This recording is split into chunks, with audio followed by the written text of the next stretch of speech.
love is the deal. That's why we're here. And that we've been given this very powerful mind that is more powerful than we even know. And that if we can tap into it, you can have a life beyond your wildest dreams.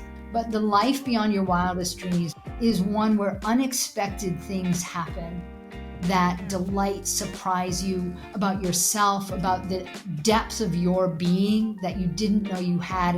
And lots of times that's found in difficulty when you're like, I did that.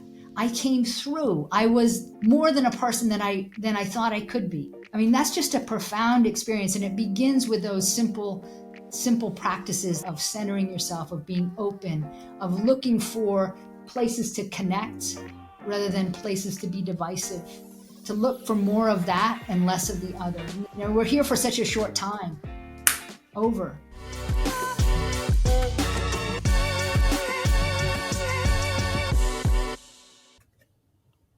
Hey, Rock. How's it going? Good. How are you, my friend? Doing good. I'm excited for today's interview. I am super excited too. I texted you a little while ago that my power went out, and I'm here in my car because the show must go on. And you might be asking, why am I in my car? It's because we hardly get cell phone signal at my house. So when the power goes out, it's like we have nothing. We're like disconnected. We're off the grid.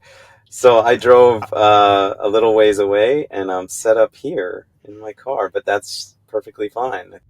I just want to acknowledge to the audience how committed Rock is. The man has a studio in his backseat of his car. That's right.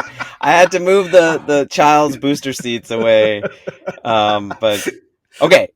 So today, Po, we have a really, really special guest. Her name is Meg Donahue.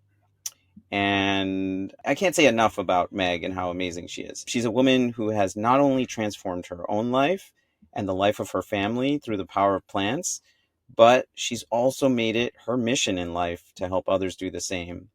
So Meg Donahue is a mother, a daughter, an entrepreneur, and I would say a testament to the transformative power and the resilience of a whole food plant-based diet.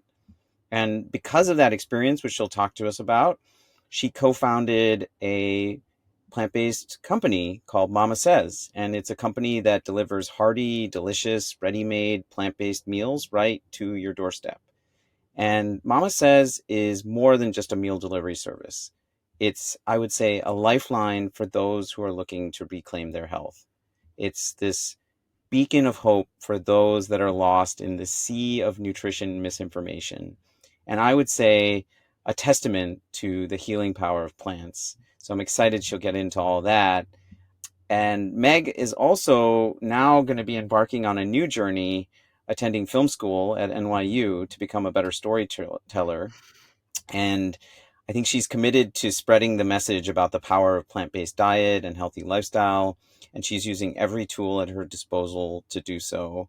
Meg has also shared with us that for listeners of the Health Feast, their company is making a special discount available for if you're new to plant-based eating, or even if you've been eating plant-based and you want to try their food out. It's delicious.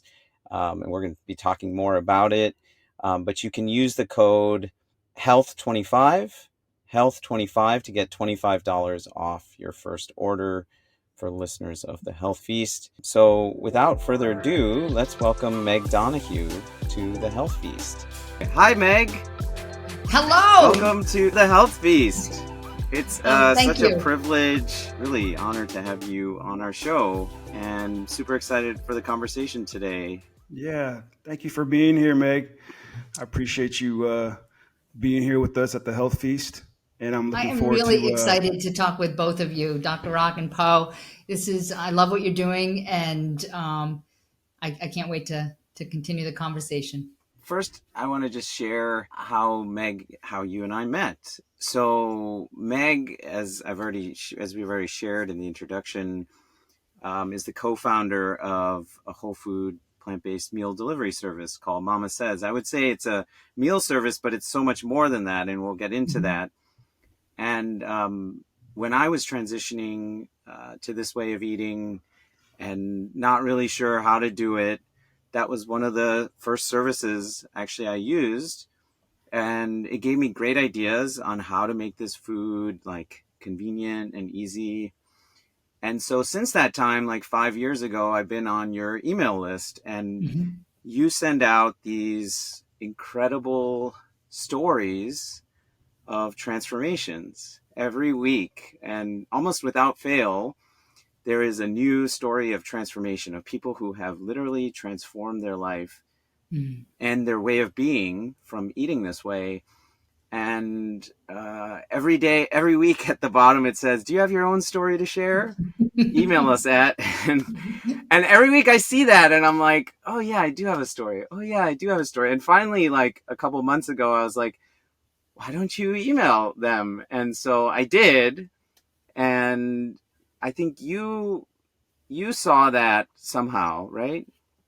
Yeah, we have a customer service team, and they every once in a while will send me different requests or emails, and this was one that I happened to see, and I think I told you at the time, they're just I'm kind of I pay attention to how I feel and the energy of things, and so I just paid attention to this email and was so glad I did, and said I absolutely want to talk with you and find out more about your story. So that was the beginning of it.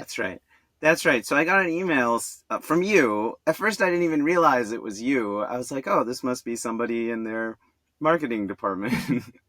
and you said, oh, we'd love to share your story. And do you have time to meet to talk more? And then I saw your name, and then I was like, oh, wait, like this is the founder of the company. And I think when we met, I was like, do you meet with everyone that emails you a transformation? And you're like, no. Somehow this made it up to my email. And then I saw what you wrote, and the energy felt like we should connect. And so we connected, and just super excited to meet you and share kind of what you're doing. And I told Po about this service as well, because Po, you can share, you're working on transitioning to a plant-based diet. That's something I know is important to you and something you've also struggled with. Yeah. And so my mind went sort of like, oh, this is what Po needs. And so that's how we all connected, and here we are on the Health Feast. And so I thought I would, in that segue, sort of have you, Meg, share the story behind MamaSezz and how it came to be, because I think that's a really incredible story, and I'd love for our listeners to hear that. Absolutely. We started in my mom, who was 80 at the time, had congestive heart failure, and she had less than 10% ejection fraction. Kidneys were failing, and all of the concurrent things that happen when your heart is functioning at so low of a level. And she was, there was nothing more they could do for her. They said, take her home, get her care, put her in hospice care. And I just couldn't do it. I had just had a baby. And so I brought her home to live with me, and for what I thought were the last 3 months of her life. And I researched who has survived this level of heart disease. Has anybody? Because I thought, well, if somebody has done it, maybe it's possible. And to my surprise, after a couple days of basically Googling that question, I came across Dr. Caldwell Esselstyn's book, Prevent and Reverse Heart Disease, and, T. Colin Campbell, and a lot of the studies that I had made. I think that the China study I had been peripheral understanding of and heard of, but I hadn't really understood the actual impact of it on individual health, how dramatic a shift in your diet could be. And so I got Prevent and Reverse Heart Disease because I was captivated by the reverse portion of that, because we were at a point where we needed to reverse, not just mitigate a drop. And looked at it, and I think I was like a lot of people who have a relatively healthy diet. So I was not vegan at the time. I didn't really understand whole food plant-based. It was a very foreign concept to me. And I like to remember that, because I think it's easy once you're immersed in it to forget how unusual and odd it can feel, and how frightening it can be. Like, am I going to get enough calories? Am I going to get enough protein? Never in my life I'd been worried about protein prior to that, but all of a sudden it was priority number one. It's like I never worried when I was eating like McDonald's and all of that. Like, no, all of a sudden I'm eating fresh food and like, I don't know. But I really that's the power of food marketing right there. But it had just like got in my brain. And I was desperate, because my mom was so sick. Yeah. And we really didn't have any medical options left. There was no other. So we just said, okay. And I brought her home to live with me, and I followed the directions, and I gave her very small, whole food, plant-based meals. And they were, basically things that wouldn't overwhelm her, and I fed them to her. She was very sick. She wasn't able to care for herself. And over a period of 3 months, which is a long time when you're at the end stage of health. So she started to gradually show improvement. And those markers were, increased color in her face, a little more energy, able to walk around like with help to the bathroom. So these were the kinds of things that I just grabbed onto, and I said, something is happening here. And then within 6 months, she was starting to walk around this little apartment we had renovated. Within a year, she was starting, she said to me, I think I want to drive again, And so she was never a good driver. So we were like, oh, darn, but she was like, but she was excited. She had moved her house she had lived in Maine. I live in Vermont, and I had brought her here. So she was excited she's an extrovert, to go meet some people. And she wanted to go to the senior center and meet people. And so she started meeting friends, and then she started going to the pool because she was a swimmer and an athlete. And all of this is over like a 3-year period. And the other thing that had happened is we, of course, kept in very close contact with her cardiologist here at Dartmouth-Hitchcock, which is a teaching hospital with Dartmouth College here in New England. And always, and we always say this, we're not anti-medicine. You work side by side. There's brilliance in both. And, we were so grateful for her medical team. And they kept saying, like, what is she doing? What is going on? Because her ejection fraction just shifted, from a dropping below 10% to a 25% to a 35 and I think it capped off at the top of, I think it's like 58, which is at the high end, and, strong enough. So, she was 80 at the time, and she's 92 now. When she was 90, she slipped and broke her hip, which is really a very scary thing for people at 90. It was a significant break. And my niece is a surgeon at the hospital that she ended up going to. And she texted me. She said, Aunt Meg, you're not going to believe this. Her heart function is stronger at 90 than it was when she went in for a checkup at 88. And so she could have surgery. She came through it. She did rehab. She's walking, and, does balance things now. And so we were just blown away. And when we tell this story, I hope that it gives people hope, just hope that it's not age dependent. She was 80 and she was at a very, very difficult part in her life, but she just ate decent food, whole food, plant-based meals consistently, and things got better. And that was, and followed directions. It's a very simple, but not always easy task, as we know. And hopefully we'll talk more about that. And she's doing great. She came through surgery great. She's doing great. And she's not driving now anymore. But that was a self-decision on her part. She said, if anything happens at 90, I think she stopped after her hip, then they're going to blame it on me no matter what. So I don't want to get in a car accident. And so we have a driver for her. And so, but she's still doing great. Yeah, she's still doing great. And from that, we started to realize that this is, everyone in my family was eating this way.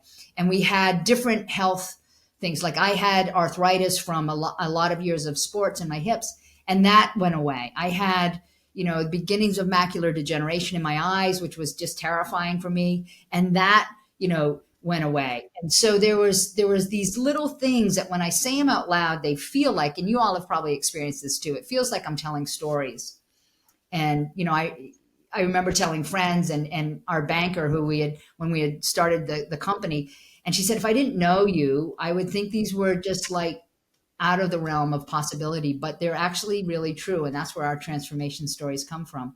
But making the food and doing it consistently was difficult, especially in the beginning, because we were busy, we had a family, and we ordered a lot from other companies, and they were, vegan companies, because it was very popular, but they all had some part of the pie that we didn't want. We wanted whole food, plant-based, no preservative, no processed sugars, no chemicals. And we wanted it fresh.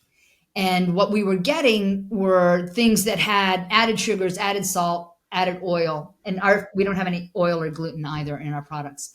And we couldn't find just that center of your plate, the engine of your diet products that we could use consistently and just kind of fold into our life. We didn't want, we have a lot of people in our family, and it felt really not very efficient to have a lot of frozen dinners and everyone gets their frozen dinner that they microwave. We really wanted whole food, plant-based food that could be the engine of our meals, and have it be, at least that portion of your meal is 100% the best product and food that you can get that delivers. If you're going to bother to go plant-based, we wanted it to actually deliver on the promise, which is it's going to flood your body with nutrients and be the best for your health. And so, not finding that, we decided to go back into the food business. We had a very large food company prior to this. We had sold it and had thought we were done. But after this, we realized, people are getting the wrong message. They want to change, and they're eating food that is, calling itself transitional, but which feels disingenuous. And I'm feeling stronger and stronger about that, because there are so many people who are suffering trying to do the right thing, and they're getting food that has hidden salts, hidden sugars, hidden fats, and all the things that we know, and we know from a long history in the food business, are what you do to pump up the volume on the taste buds so that people will keep buying it, but it's not good for you. And we said, we cannot do that.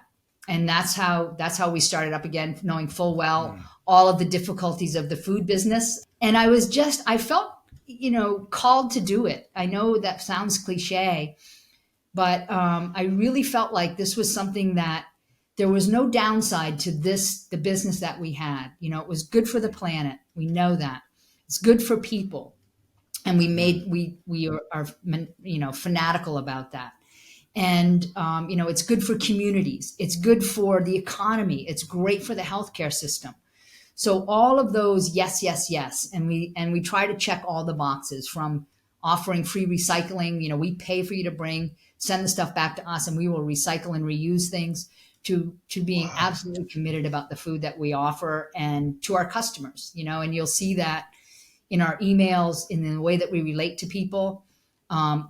We like to talk to people, and we understand that people are in the same place that I was, I think, and probably further along, because I was, in the woods, and to give them the information that they need to make it easier in a world where every other message that you get about food is not this, but how do you do it? Or the bulk of messages are, here, eat that, that's this, and it's all, it's very confusing. So we just wanted to be, okay, if you eat this, have more of this on your plate, then in other things, you're going to be better off. And so that's the genesis of our company and why we do what we do. Wow, that's amazing. Wow. Meg, I just want to say that's such an inspirational story. There's just so many levels that as I'm listening, I'm just like, wow, first it's just like this love for your mom that kind of got you inspired to create this. But I was wondering, I'm curious to what were some of the personal major challenges that you faced? Granted, you said you have some experience in the food industry, but personally, what were some of the challenges that you were facing in the creation of this, especially coming from someone who was eating meat, and then transitioning over to going plant-based whole foods. Were there some personal challenges that you were facing at that time? Personally, it was because food is so, for me anyway, and I think for a lot of people, it's social, it's cultural, it's a part of my heritage, and there are, in traditions. And so to feel like, how do you navigate that? How do you get through all of these things that mean so much to you and are deeply rooted, in your heart and in your family? And if I change, I'm the odd one out, So I liken it to like people who sometimes are getting sober, where all the people in festivities have something to do around alcohol or, and then you're not doing that. And so you feel different and you are different. And there's sometimes it's difficult in relationships, and I'm a little bit older. And so a part of me that may have gotten as upset or tweaked about that is not so much anymore. But I definitely felt like, well, how do I go here and either not be noticed or make it easier for my host? And so I really tried to just, in those situations, figure out a way to make it easy. If I was going someplace, I always brought a really awesome plant-based salad thing that's everyone could enjoy, and tried to neutralize it. So it wasn't like I'm vegan, and I didn't want to be a meat shamer. And MamaSezz is really all about attraction, not promotion. I know where I was, and I didn't like being around vegans who make me feel bad. That shame never moved the needle for me. And I believe that we don't shame people. We know everyone is on some place, but we just wanted to offer the best food possible. So I think the cultural things and the family pieces were difficult. Figuring out how to do it, because I was so used to meat or, something, fish, meat, something in the middle of my plate. I was like, well, what's the engine, And that was I know how to do a salad and all these but I don't want to eat just side dishes. And so that's where MamaSezz was. We wanted to be the engine that is so hard to figure out, that is nutrient dense and enough calories in it. So you didn't get that, feeling of lightheadedness or things that people who are eating more of like a salad and just pure vegetables might get. And we wanted to have enough protein, you need some protein, and we wanted to be clear about where it came from. And so that was one of the challenges that we tried to, and we did, I think, really worked on that first year with chefs and nutritionists on our products at MamaSezz. And personally, it was to understand my own my own things that would made me make less than optimal decisions around food. I was so immersed in it, and I look pretty healthy, because I'm active and, I play tennis, and so look healthy. But things like that I didn't notice would be that if I skipped a meal and I was a little hungry, I was way more apt to make a bad decision around food. If I was a little overtired, I was way more, or dehydrated. And what those bad decisions for me personally were highly processed foods. McDonald's, I'd stop for a vanilla milkshake because it was right there. And maybe it was, a mile from my house, but all of a sudden I couldn't wait to get home and eat an apple or just a regular meal. Yeah, and right. I started to realize, wow, we are immersed in this culture where everywhere you go, if you're not aware of your emotional and spiritual state, you're going to be nudged in a direction that is not optimal for yourself, because you're trying to fulfill a need really quickly. And so I had to pay more attention to that. And I think that is a reality, that if you want to maintain your health and your well-being, there is a time of creating habits, and that then make it very easy to walk in the world as somebody who eats a whole food plant-based diet. But initially, I had no idea how many things were just dinging me. I thought I was making decisions. Decisions were being made for me. I was just following, And so there was a real untangling there that, I'm lucky I think creating the company and just immersing myself in in research and talking with doctors, because I just called everyone. I wanted to know, is this real? Is what I'm seeing here an anomaly with my mom, or is it real? Is it duplicatable? Because I don't want to do something and just have it be the one-off that it happened here, but other people can't experience it. And so really put a lot of energy into that. And that's when I started to notice and untangle my own eating habits from the things that were influencing me, and starting to pay more attention to it. And especially as bringing my family along as well, and then trying to offer it to other people and to notice what makes it hard for people and how can we help. Yeah, that comes loud and clear in your website and your service. It's more than just meal service. I don't know how many times I've actually sent your articles to patients. Like Po, there's this really amazing article on how to cook tofu.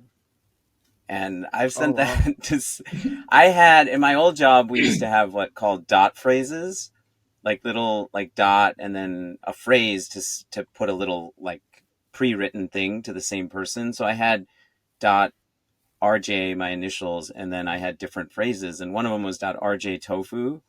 And it was a link to great. the MamaSezz tofu article, because I don't know how many times I would be talking to patients and they would ask me that question, where do I get protein? I'd say, whoa, slow down.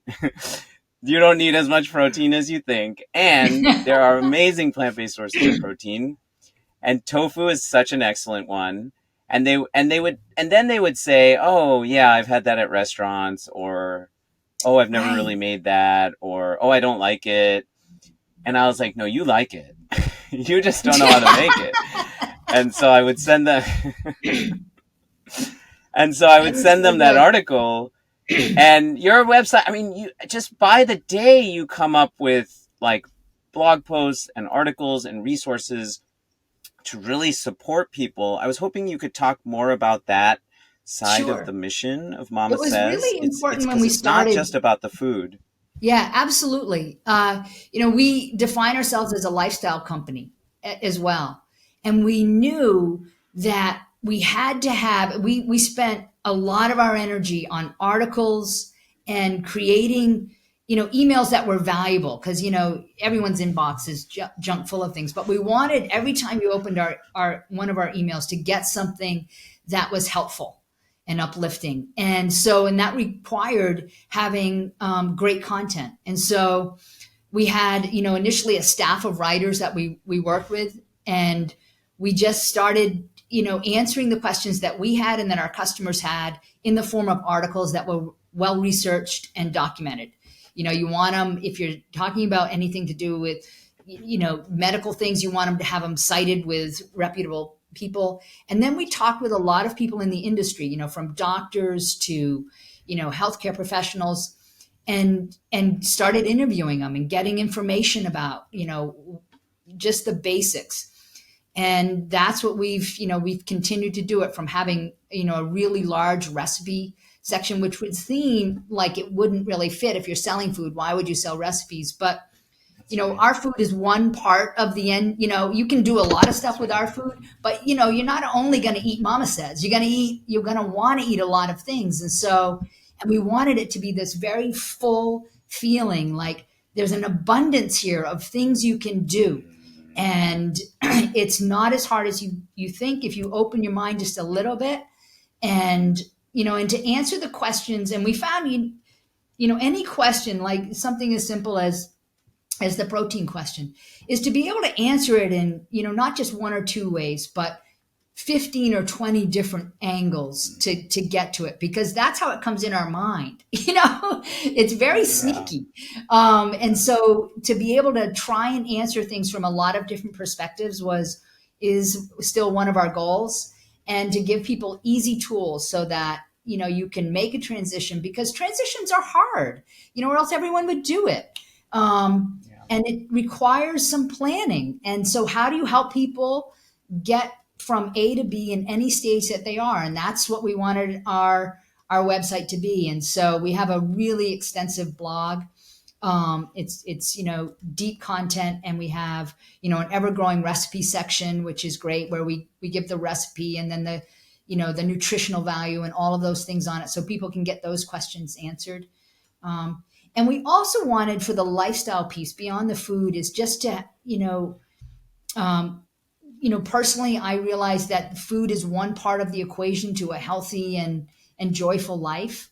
But it's not the only focus. There are other parts of it of how do you navigate this world that is, like food messaging, is also messaging you with potentially a lot of negative information, from social media to news to anything. How do you navigate it? What are some things that you can do to keep yourself on track, from meditation to connecting with your family and friends more regularly in real life? So those, family dinners, that type of thing. I just want to say that, like, personally, in my experience, like, that's something that's missing in today's food world or culture is, and I really think that's a valuable asset to what you're saying, just in general, because for me, it's like I definitely operate on my emotions. So it's like I notice that I tend to eat more when I'm thinking about something, going through something, whatever I'm feeling. And the fact that I'm sitting here with the founder, and she's saying to me that this is what their food company stands by. It's not the food, like, that's the byproduct of what's going on with the individual. That's like such a power. That's just totally different than, I think, anything that's out there. You're not just talking about the food. Like, the food is just the sort of like the well, I was going to say icing on the cake, but it's sort of like the it's sort of like the bonus. Yeah, plant-based icing, cashew based. Yeah, Cashew based. Right. But that, like, honestly, like, I don't know if anybody, Rak, if you've ever heard that, but I've never heard of a company that's saying, listen, like, the food is just the bonus part of this, but we really want to focus on, like you're saying, meditation, being active.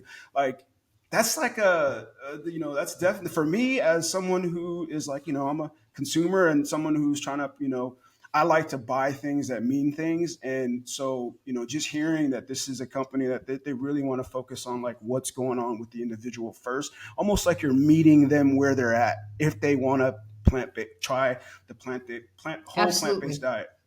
And I think that's such a valuable thing. Like, I don't know if you've ever hear that anywhere. I don't see any of the big companies even talking about that anymore. I think they're so far removed from connecting with the people. It's like, now that's why everything's sort of like synthetic, and it's sort of because they're trying to almost manipulate your taste buds to enjoy it, versus just saying, hey, it's almost like going back to like how we used to eat, like from the farm to the table type, So I just think that's so great, because I've never heard it before.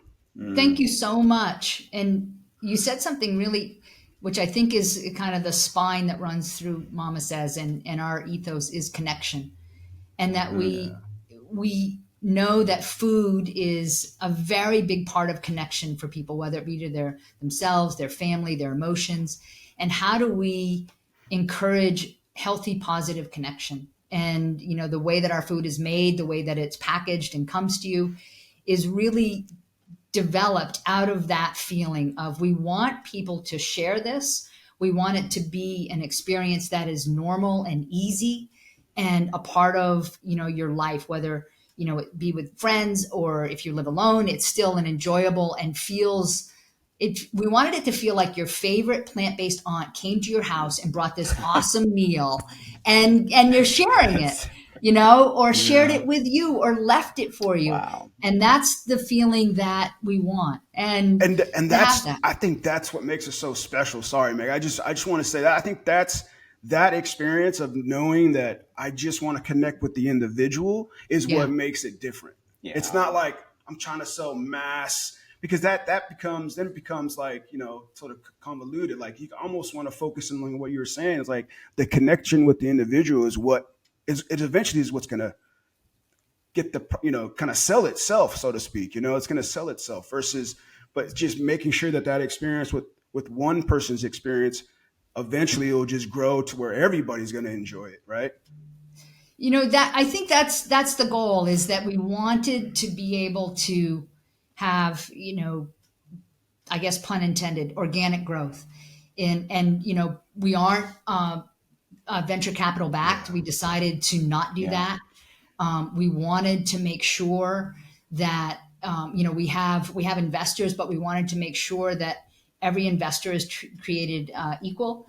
And we know the venture capital world and how that works. And so that was another decision that we made, because our employees are also vested in our company. And so we wanted to make sure, and this is kind of like an obscure thing that happens in larger companies as they grow, is that as venture capital comes in, the people who believed in you initially get squashed down. And so if a company sells or somebody else buys them, the first believers get so much less than the people who came in last with bigger dollars. And we said, we're going to go against the stream here and not do that. Wow. And so what that meant is we had a lot of investors who just said flat out no. Wow. Unless we get this over these people, we're not going to play. And we said, okay, we're just going to risk that and find the people who, or they'll find us. And what ended up happening is we had some kind of like very lovely, the right people came at the right time. And that's what we have counted on, that the right things will happen at the right time. We'll just keep our head down and do the work. And it was about not compromising. I'm over 60. And when I look at my life, what do I want? I want to look back and say, I did things that I believed in, and I didn't compromise on them. It's hard to always hit all of the notes, as you know. Right, but I wanted to at least hit as many of the check marks as I could. And with this company, we said, let's just do the absolute right thing that we can and just see what happens. That's the experiment, and give people what they expect and do our best. And here we are. It's amazing. If I made, observation is that you don't, like most companies, they ask the question, like, how do we maximize profits? How do we sell the most food, sell the most cars, whatever it is? You ask the question, how do we add the most value to the lives of the people that we're enriching? And that is your guiding light. You ask that question every time. And then out of that comes the food you sell and all the, like, I think you even have recipes for the food you sell. Like sometimes it's like you could buy it from us or you can make it from home and it's going to taste the same, and so that just speaks volumes, like Poe is saying, to the type of person you are and the type of business you've created, because it comes from that, just as Poe said, it comes from that love story. It comes from love. The energy of love is then what created this. And as you said, like, you look at the world not as like these are customers to get, but how can I add to this abundance that exists in this world? Yeah. Loud and clear. It's incredible. It's true. And, I think because, business is hard sometimes. And in this business, it can be difficult to stay the course. And I understand why a lot of companies might start out as plant-based and then go, well, maybe we'll add, because a market is driven and more people are buying that. And so I'll go do, and so we understand that. And we just decided not to do that. We just, we said, we're going to do the best we can with this. And I love that you said we're based on love, because as schmaltzy as that might sound, that is what we believe. That is the true north, and the number one thing is love. And if you look at our founding video, it's a love story, and we are built on that. And I think in the heart of hearts of so many people, at the end of the day, whether you make $1 billion or whatever, when you're on your deathbed, the things that matter are the connections that you had with people, the connections you had with your own spirit and anything bigger than you, and what you are able to offer. I don't think many people think, wow, I made money off that person, as a fulfilling last breath idea. It's the people I loved, your children, your family, your extended family, who you could help, those moments. And that's what matters. And it's so easy to lose sight of it. But we have, practices within, we meditate. We offer meditation to our employees, and and if they want to learn, and so that we can ground ourselves in that state, of openness to those bigger ideas, and then you go from there. So you can kind of, intuitively know how to handle problems rather than kind of being super ego driven to handle problems, because it's easy to do. I fail, frequently, but that's our true north. Wow. I was just thinking about, that's the universal language. The love, the story of your family and why you created this. I think every human being on earth understands that language. It's not something that's foreign. Like, I mean, that's what speaks to people, like even for me, when I'm not even talking about food right now, we're just talking about the essence of the company. Right. And that's just a beautiful thing. Like, you start thinking about your own loved ones that have medical conditions, or yourself or myself. I'm like, man, how do I bring this into my life? To me, this is like the future. Like, I honestly believe like this is the new way of doing food. And I believe that like your mission is something that's kind of ahead of its time. Just listening to you and just talking to you, it's just like, man, I want to figure out how to get some, like that's to me is like the story of it. And people love stories. That's universal, and that everybody can understand it. Thank you so much. And, it's the work that you all are doing as well, and I think that's, you're carrying a message that is definitely heart centered and driven. You both have lives, you're busy. Creating a podcast is a lot of work. I don't, if anybody has ever tried it, and to do it well, and you do it really well, is a ton of work. And you're doing it, and you're giving an incredibly positive, valuable message to people, that is heart centered.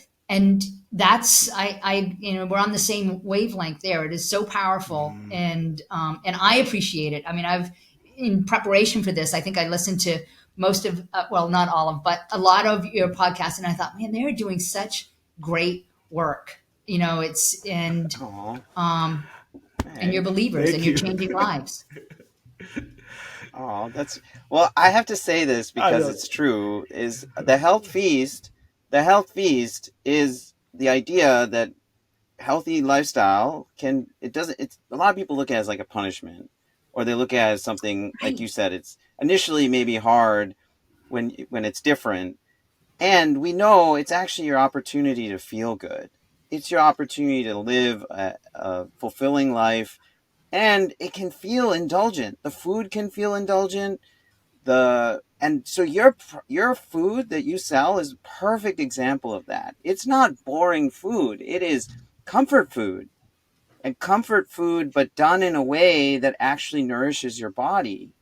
And that was kind of game changing for me when I started eating this way. It took me a year, Meg, of eating this. Like, I would do plant-based Mondays. I don't like to say meatless Mondays anymore because it makes people think of meat. But I would do plant-based Mondays, and it was like my training day. Like, how am I going to eat this food in a way that I enjoy this?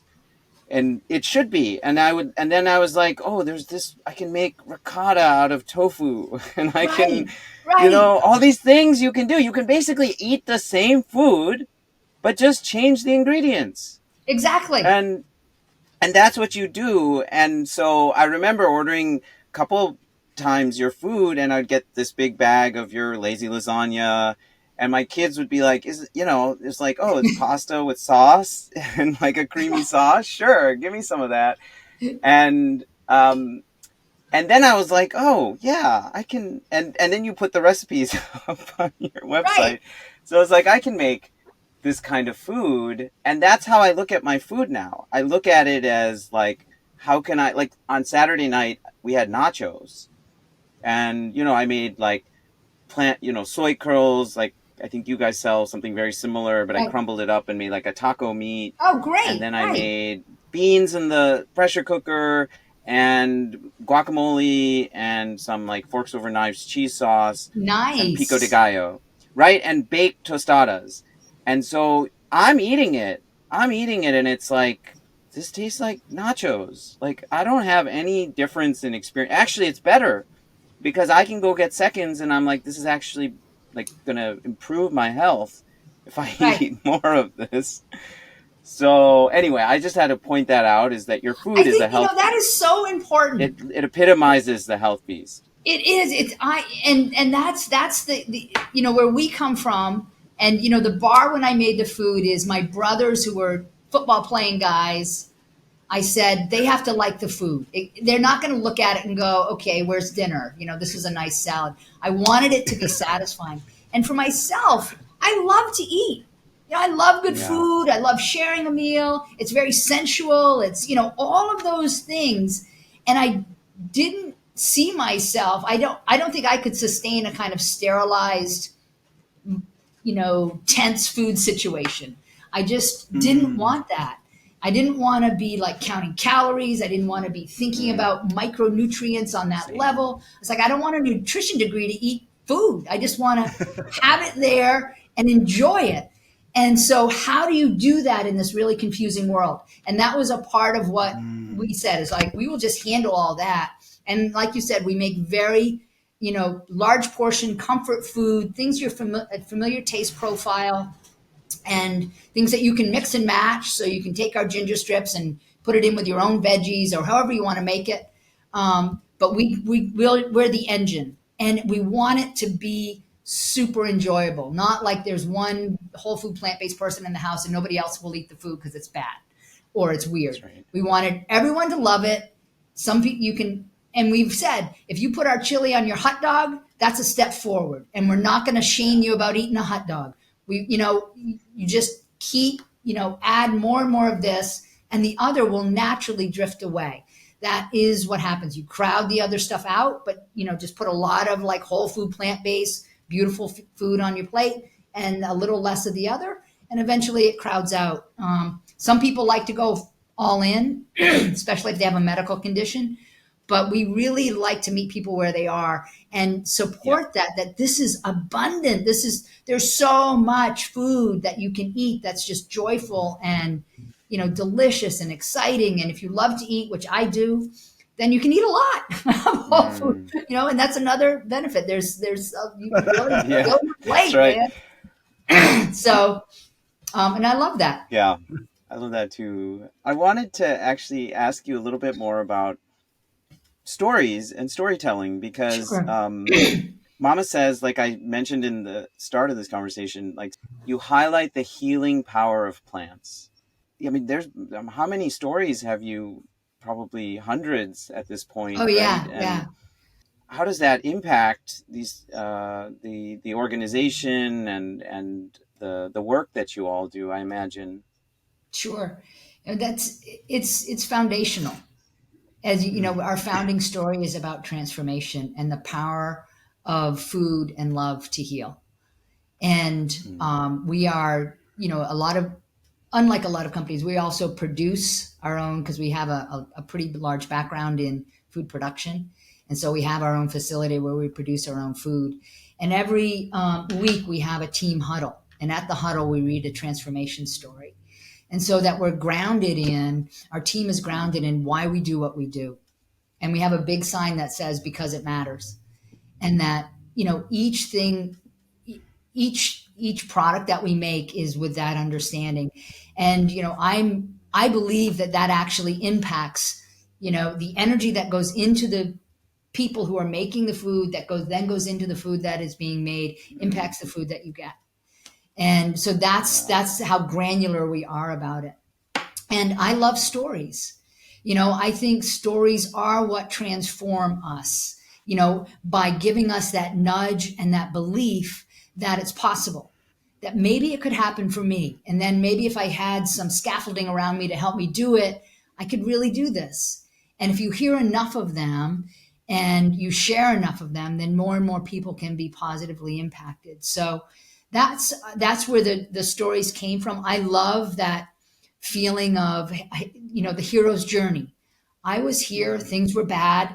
I tried to make it better. They got worse. I tried again, it still got worse. And then I finally triumphed. And here I am now. And I think that whole arc is really important. I mean, I know there are people who just, they started eating this way, everything got wonderful, la la, but I don't think that's most people's experience. I think most people hit roadblocks.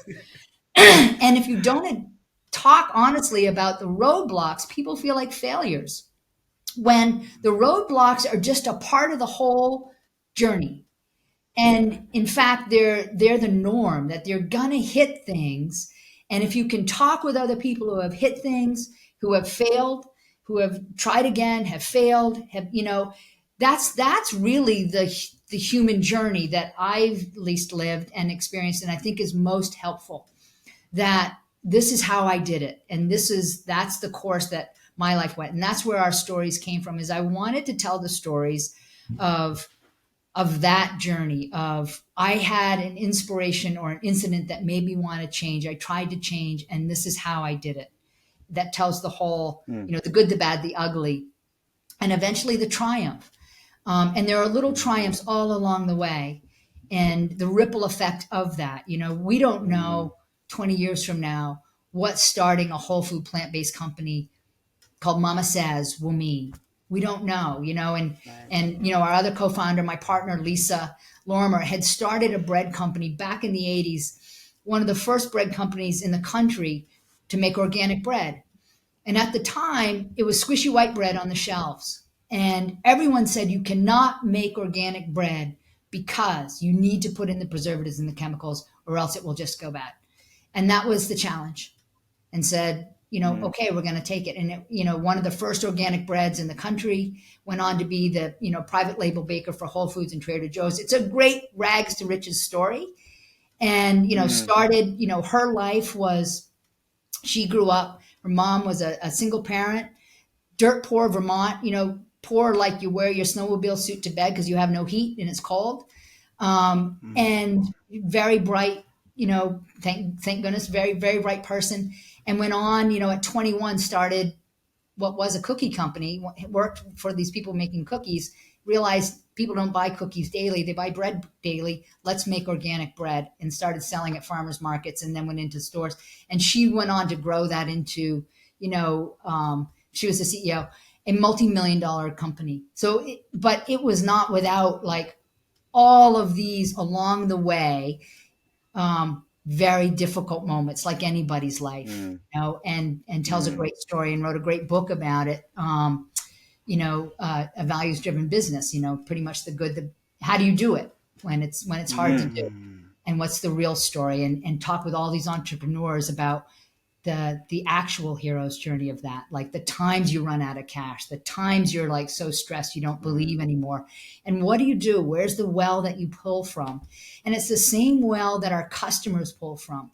When you find that moment when you're just like, I just can't, it's not, the needle's not moving. And how do you keep believing in those moments? And that's the moment that we really want to help people with, and to shine a light on that is the time when hope is most, and faith is faith. At that moment, when things are going great, you don't need faith or hope. It's when there's just darkness ahead of you. It does not look like things are going to be solved. And then you lean into your faith, whatever that is, whatever that belief is. And how do you do it? How do you pull your mind out of the skid of darkness and move it into a place of gratitude, which I loved your podcast on gratitude. And I said to myself after I listened to it, these are the people that you need to surround yourself with, your podcast, because wherever you are surrounded by is where your mind is eventually going to go. So you have to put your mind and your spirit around things that are lifting you up and pulling in the right direction, or pushing you. And so, and I literally said that because at the moment I had kind of a tough morning, and, the whole reel started going, and then I was like, snap out of it. And it was so joyful to get it. Like all it takes is a tiny shift of somebody talking about something where I go, oh yeah. And all of a sudden, all that garbage is gone, all the negative and pulling me into this swirl of negativity. And it's a practice, like with food, whatever environment you surround yourself. If you have a lot of junk food in your house, you're probably going to eat some of it.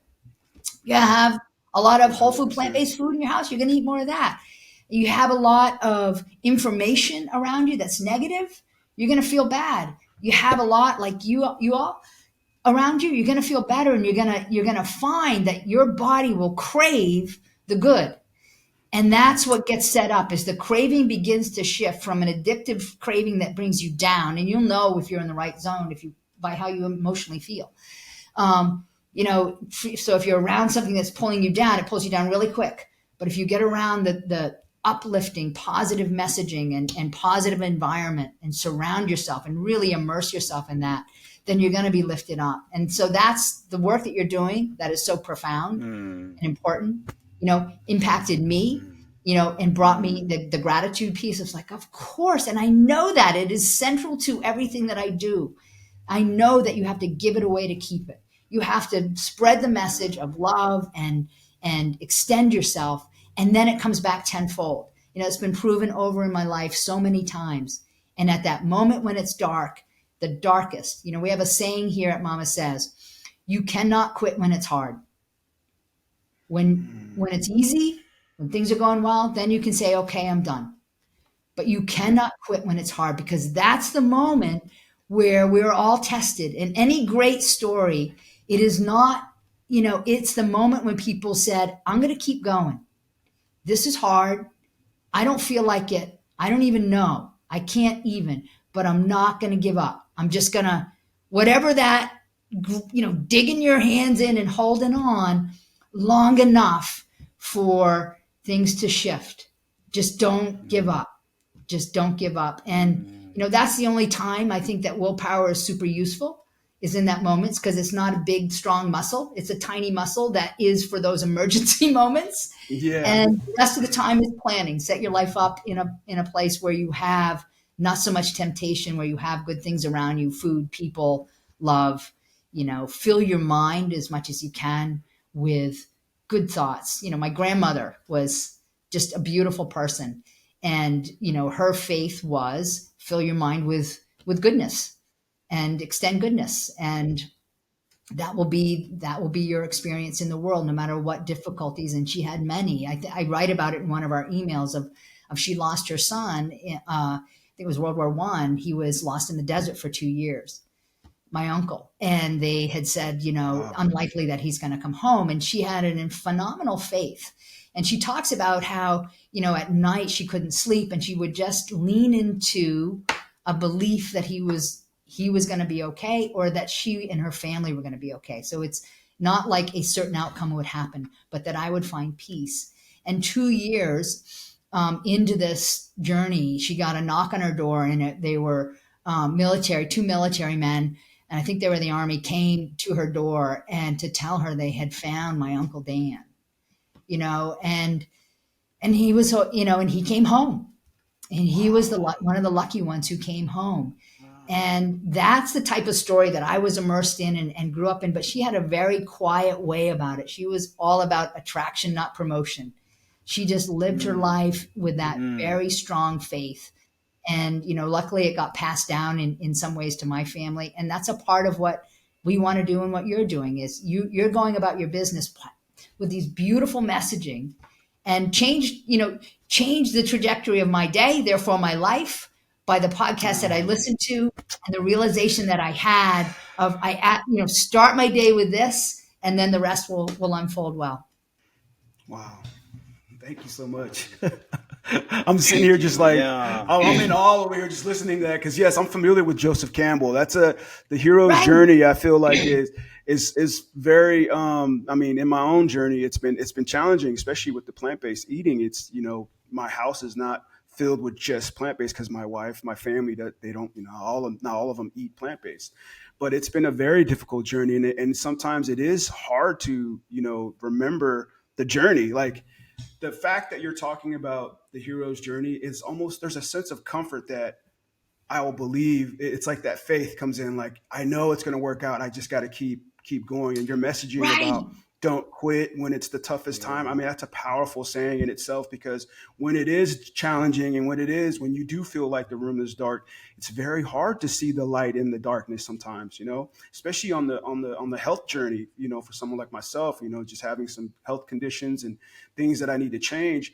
Sometimes and it is confusing, like all the different methods of eating out there. And I just love the fact that your company is just sort of like, we're going to make the ingredients that are going to best suitable for your health. And it's convenient. So I don't have to think about, what to eat or anything like that. So I love that there's a solution, for some of the challenges that I might have when I'm transitioning into a plant-based whole food. Because I like to look at myself as like the average person out there that's like, I'm a football guy. I love sports. And I'm like, what's marketed to people like that is eat meat, it's gotta get all over your face. I mean, so in your mind, you're trying to, you know what I'm saying? Like you gotta kind of almost have to like untrain yourself on eating like that, because that's what you've been told. That's what the culture says, right? But sort of like thinking outside the box and start taking care of myself. It's nice. It's comforting knowing that there are companies that actually have your well-being in its forefront. In part of their ethos is like, I love that. I just absolutely think that's a great thing. And I just want to thank you, because you don't hear a lot about that at all, if not anywhere, Thank you. It's the key, and you're so right about the messaging, and and it comes back to storytelling. It's what story are you listening to? Yeah. And we try to continually, like you do, tell stories that show a way to abundance and joy and health that is real, where you will actually experience it. Because I think you, like many people, we're told one story, and if you follow it, there's a disconnect. My insides and the outsides don't match. I'm thinking I should be feeling better and experiencing these things, but I don't feel well, and I feel less connected and unhealthy. And then I think there's something wrong with me, Right. when that's not true. We're just believing the wrong story or following the wrong story, really in a lot of ways no fault of our own, and especially when food's involved, because it is very specific and intentional how food is put together, and with a lot of larger companies, and it's more sugar, more salt, more fat, which jacks up your taste buds to want more. And so, of course, you're going to be drawn to it. And how do Doritos? Why do they sell? They taste good. They're not satisfying. That's why you can't eat just one. But that's the story we're told. So that's the truth. Is how do you connect? How do you tell those stories? And that's a big part of what we do. And on the topic of storytelling, Meg, something you've shared with us, I believe you are going to be joining a film school program at NYU later this summer. How did that come to be? And then what are you hoping to get out of that program? Sure.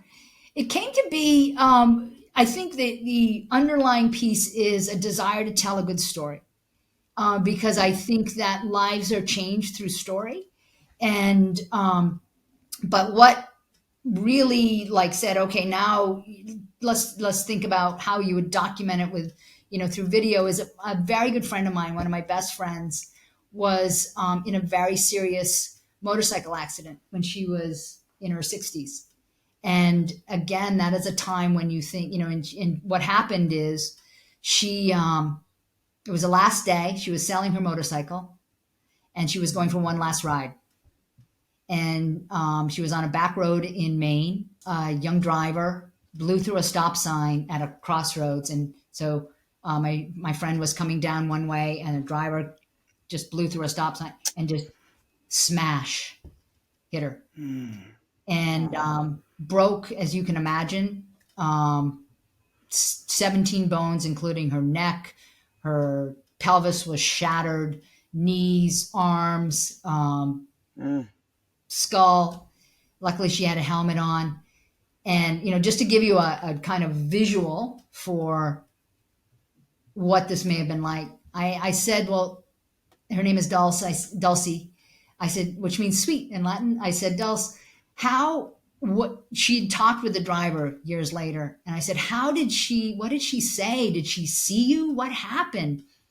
And Dulcie told me that when she talked to the driver, the young woman said, I did not know what had happened until I saw your hand come through my windshield. Mm.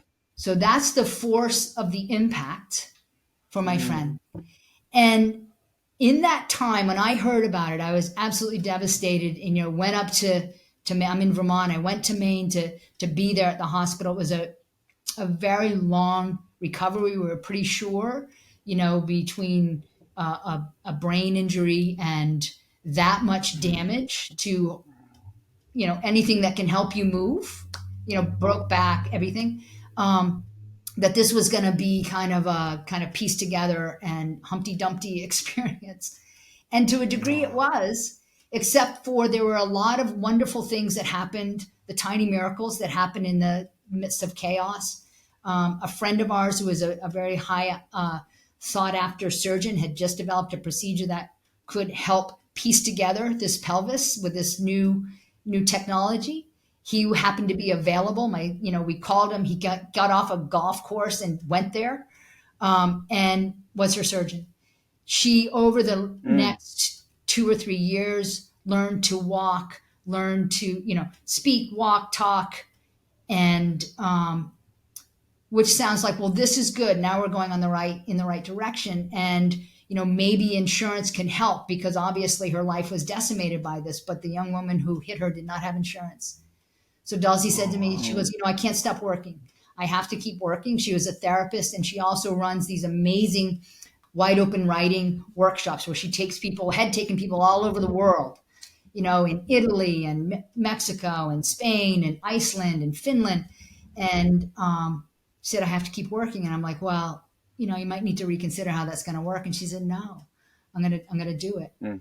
And so the film that I wanted to do was, how does somebody who had that amount of devastation not when she was 21 or 22, when you kind of, your life is brilliantly ahead of you, but when you're in your 60s and you're looking at a different phase of your life, how do you still find the hope and the courage and the strength in these moments when you are pretty much in constant pain and everything, your life is very different. And, you're filled with metal and, operation after operation. And so that's what I wanted to document. And so she was game. And so that's when I said, well, let's tell this story, not fully knowing what the story was, but knowing it was important to have that kind of hope for people. So then we got started and I started filming, and I said, I need to know more. And that's how I said, I need to go to documentary film school. And so that was the genesis of it, to complete the story. Wow. And then I knew that for MamaSezz as well, it would be helpful to tell stories in a way that is, efficient, and probably way more efficient than I'm telling this one. Eventually, talking to the year, I'll be better at it. So that people can really get the essence of what happened and why it's important, and maybe it will help them. And, it'll help people who listen to it, and also the people who are able to tell it. And my friend is remarkable. She blows me away because she did start. I mean, she is walking again. She's always worked. Within a year, she was working again, and she's still leading, trips all over the world. And she's just remarkable. And there are some specific things that she did, and I won't share those. So if it does come out, people will see this documentary. There are things that she did that are consistent and specific that changed the trajectory, and also how she overcame these very dark, when we would talk and she'd say, I don't know how I'm going to deal with this level of pain, because she didn't want to do heavy narcotics because, and opiates on and on and on. How do I deal with this?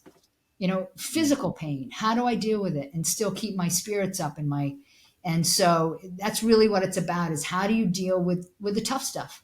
How do you deal with the really hard, unwhitewashed, difficult pain, and show it all. And she also has a deep sense of humor and love. So Meg, I can't wait to see this documentary. I know, when it's seriously. done. All right. What an incredible I'm gonna try and make story. you proud. And I'm gonna really work at it. when the documentary comes out, I would love to have your friend and you back 100%. on But that would to be talk beautiful. about. Please. Yeah, that would be incredible. Yeah.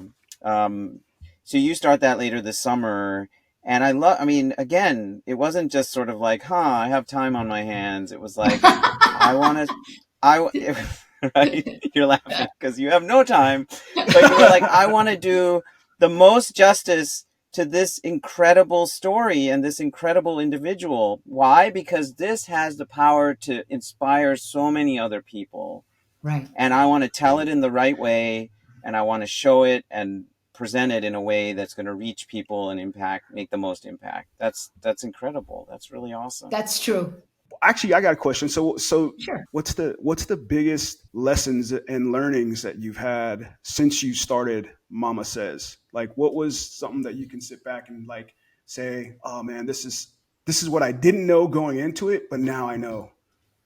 The biggest lesson, I think, and it has been from the failures. It's we've had some great successes, but they don't seem to. They're more like Teflon. The successes are just like, that's great. The biggest learnings are from the moments that have been hard, and when we kind of come together, and I learn again and again that if I can kind of surrender to what is happening. And what I mean by that is I let go of my stranglehold on the specific way an outcome is supposed to come together. And if I can surrender, if I can say, this is what I believe, this is what I'm trying to do, and then surrender the outcome. And at those moments, that's the biggest lesson. That is the most powerful tool I have for, peace. And that's part of my success. Letting go of specifically how things are going to look, and just keep going in the direction that I'm guided, intuitively know I want to go.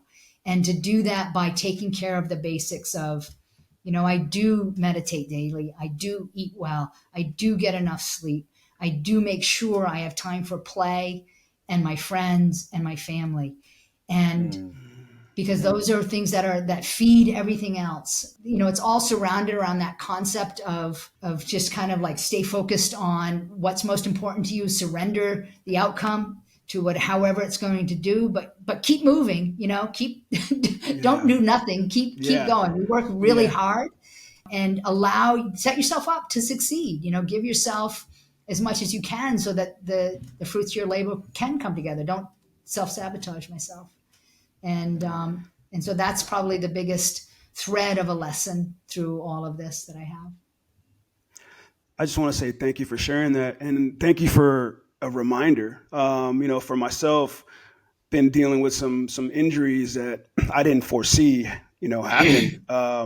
And just by you saying, letting go of what I thought it was supposed to look like, like instead of attaching myself to the idea, like, okay, this year, these are my plans. This is what I'm going to do. This year did not go the way I thought it was going to go. You know what I mean? So far.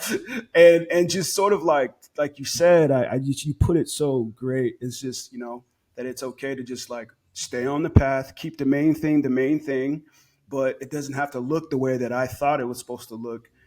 Coming into this year. And I just want to say thank you so much for the reminder, and for the folks that are listening and that are watching, that are tuning in. I mean, I'm sure we've all been to places where we're like, oh, the beginning of the year starts, we're going to do this month. And then sometimes, that's not the way it turns out. And it can be a real struggle. But I just want to say thank you for the reminder. It was called the pandemic. Pandemic, right? You're going along thinking everything's right. I mean, COVID did that.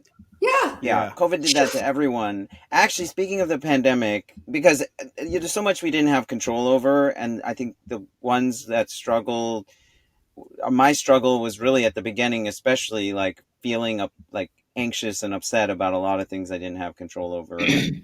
And then your MamaSezz started sending out a beautiful email Oh, every Saturday, which was good things from around the internet. right. And it was like, Poe, it's like little memes and beautiful stories of like things that people were doing that like touch the best parts of humanity. And you still send it out I mean, I just got it this past Saturday. And so thank you for that. I just It's want to true. thank you for that. It's a Our beautiful sentiment. Saturday good cheer. It's our favorite, it's our most read email. And we started it during the pandemic because everyone was feeling just confused and scared and unsure. And our co-founder Lisa saw this meme of a sock puppet of somebody in Italy, and they had a sock puppet on their window, and it was eating cars, and it was just hysterical. So we sent it out to the staff, and our head writer just like, hey, let's put this in an email. And so we just started like very slowly sending out. We wanted our customers to feel some uplift, and not COVID related, like, but maybe. And we started just finding and collecting, and then people would send us things that they thought were uplifting and fun. And we just curated this email, and it's my favorite email. It's one of the favorite communications that we have, and it's our Saturday Good Cheer. And we just find things exactly that are universal, and aren't about fear, aren't about moving your life in any direction, but just feel good where you like who you are, and what you are is enough as you are. And no matter what is going on, this can lift you up and make you feel good. And that's what we do. And I love it. It's so fun to do. And it has I think at the bottom we say, oh, and if you want to order, like one little line, do it by Sunday at 8, because that's our deadline. But there's no, it's not about sales. We just that's the vibe that we are. And we love putting it together. It's a blast. And so we keep it going because we get a lot of emails about the emails. So, Yeah. I mean, I just think I'm really kind of taken back by this interview, Meg. It's been such a pleasure just talking to you and just listening to all this. I mean, I hope this is not the last time we have you on here. Poe, should we ask our traditional question? Yeah, we ask everyone, Meg, if you were attending the health feast, okay, so you're at this, and it's a proverbial health feast. And rather than like a dish or food, I know you would have incredible food from MamaSezz to bring to the health feast. But we ask people to bring like a mindset tip or like kind of a way of being. And you sort of shared some of this already, but I wonder if you were coming to the health feast, what might you bring to share? I think I would share something really simple. It has to do with that love is the deal. That's why we're here. And that we've been given this very powerful mind that we have, that is more powerful than we even know. And that if we can tap into it with that in our heart, that connection between your heart and your mind, for good, you can have a life beyond your wildest dreams. And that's, that when we talk about like a 4 and a 5 year plan, we can have generalities of where I want to go and things I'd like to accomplish. But the life beyond your wildest dreams, by following the kind of principles that we've been talking here, is one where unexpected things happen that delight, surprise you about yourself, about the depth of your being that you didn't know you had. And lots of times that's found in difficulty when you're like, I did that. I came through. I was the person more than a person than I thought I could be. I mean, that's just a profound experience. And it begins with those simple practices that we talked about here of centering yourself, of being open, of looking for places to connect rather than places to be divisive, places to agree rather than places to disagree. And maybe it's not a topic, but you can find a place, and on some topics you can't find an agreement, but you go to a place where you can, to look for more of that and less of the other. And it's the same with food. We're here for such a short time. over. I have kids, and my daughter is 11, my son's 15. And the way I think of it, I have 6 more summers with her before she's kind of going off and doing her thing, and maybe 3 more with him. And that's a very short amount of time, and our own life is measured in that same sort of way, where things, days are long, years are fast. And so to be, and I struggle with the word present, because it's so overused, it almost doesn't mean anything, but just, try and be aware and engaged in what you're doing, and to check in with your heart. How does it feel? Because we all have had that feeling of connection, of joy, of feeling a love for something. It's not always the same things, and that's our true north. That is really, and we see it in moments of tragedy. You remember 9/11, the whole world changed. Everybody was somebody's neighbor. It didn't matter what you ate, how you looked, what your religion was, what your political, everyone was there to offer the most human of goodness to another person. And that's who we are. That is deeply who we are. And so that's is to nourish that in yourself. And then, that's the life I want to live. And I think that's the life that's most gratifying, at least for me. And hopefully, that will be helpful for other people. Wow. I think that was the best. That was the best. You're coming to every health feast, Meg. If we're having one, you're coming. Yeah, You're invited. That was beautiful. Every feast, you're invited, Meg. You're invited. Oh man, I don't even want to say wonderful. anything after that. Oh, that was beautiful. Oh my gosh. Beautiful. Yeah, thank you so much for the gift of being here with us. Seriously, I really appreciate Thank you this both entire so much. conversany.